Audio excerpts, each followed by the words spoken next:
and he was taken up wounded on Mount Seir. And he went and he died at An-nan-iram.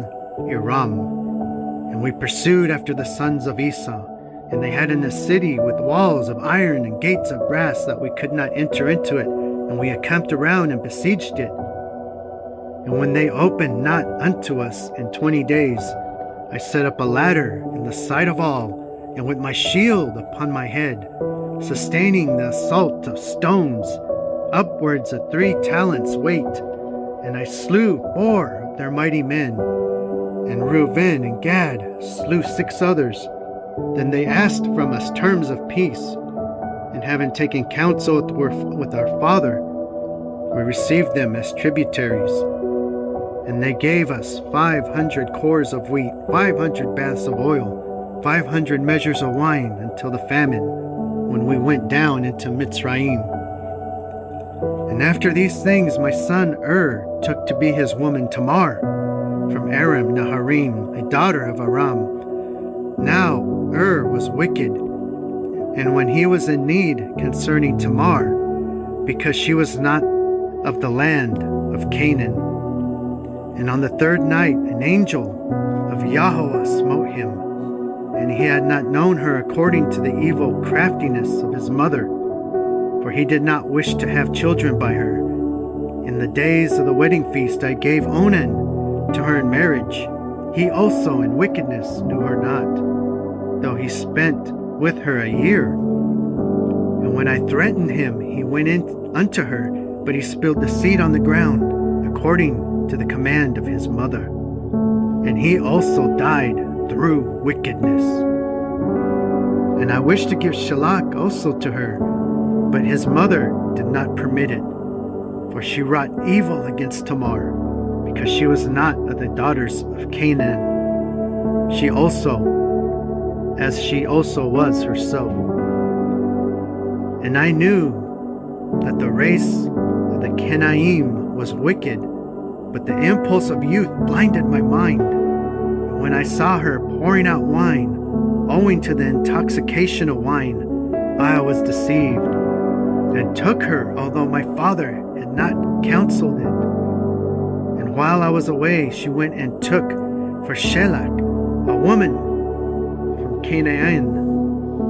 And when I knew what she had done, I cursed her in the anguish of my soul.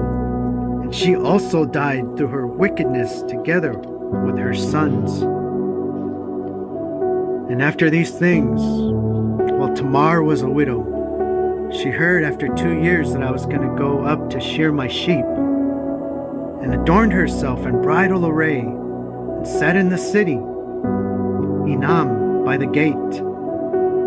For it was a law of the Amorim, that she who was about to marry should sit in fornication 7 days by the gate. Therefore, being drunk with wine, I did not recognize her, and her beauty deceived me through the fashion of her adorning. And I turned aside to her and said, "Let me go into you." She said, "What will you give unto me?" And I gave unto her my staff, my girdle, the diadem of my kingdom and pledge. And I went unto her, and she conceived, not knowing what I had done. I wished to slay her, but she privily sent my pledges, and put me to shame. When I called her, I heard also the secret words which I spoke when lying with her in my drunkenness, and I could not slay her, because it was from Yahweh. For I said, lest haply she did it in subtlety, having received a pledge from another woman. But I came not again near her while I lived, because I had done this abomination in all Yasharel. Moreover, they who were in the city said there was no harlot in the gate, because she came from another place and sat for a while in that gate. And I thought that no one knew that I had gone in unto her. And after this we came into Mitzrayim to Joseph because of the famine. I was 46 years old, and 73 years lived I in Mitzrayim.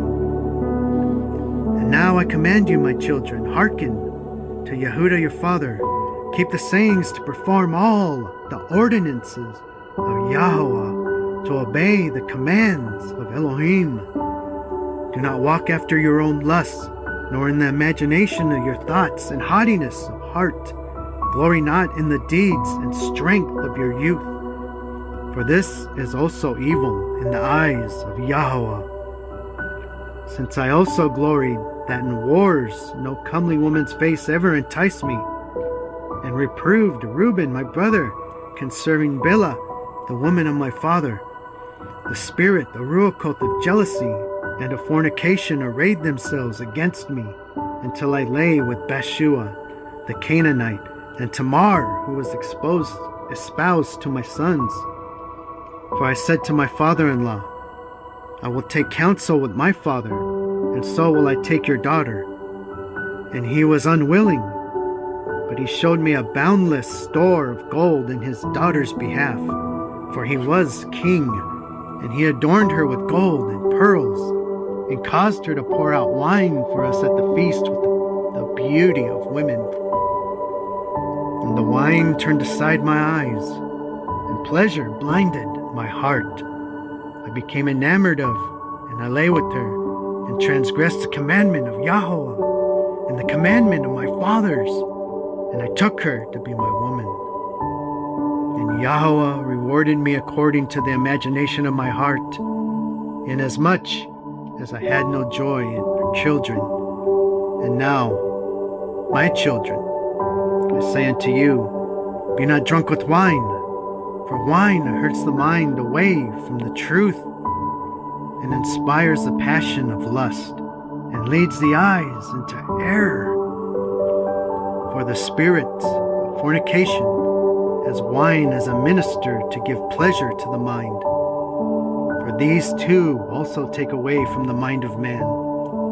For if a man drink wine to drunkenness, it disturbs the mind with filthy thoughts, leading to fornication, heats the body to carnal union, and if the occasion of the lust be present, he works the sin and is not ashamed. Such is the inebriated man, my children. For he who is drunken reverences no man. For lo, it made me also to err, so that I was not ashamed of the multitude in the city, and that before the eyes of all I turned aside unto Tamar, and I wrought a great sin. I uncovered the covering of my son's shame. After I had drunk wine, I reverenced not the commandment of Elohim, and I took a woman of Canaan to be my woman. For much discretion needs the man who drinks wine, my children. For herein is discretion in drinking wine. A man may drink so long as he preserves modesty, but if he goes beyond this limit, the ruach, spirit of deceit, attacks his mind. It makes the drunkard to talk filthily, and to transgress, and not to be ashamed, but even to glory in his shame, and to account himself honorable. He that commits fornication is not aware when he suffers loss, and is not ashamed when put to dishonor.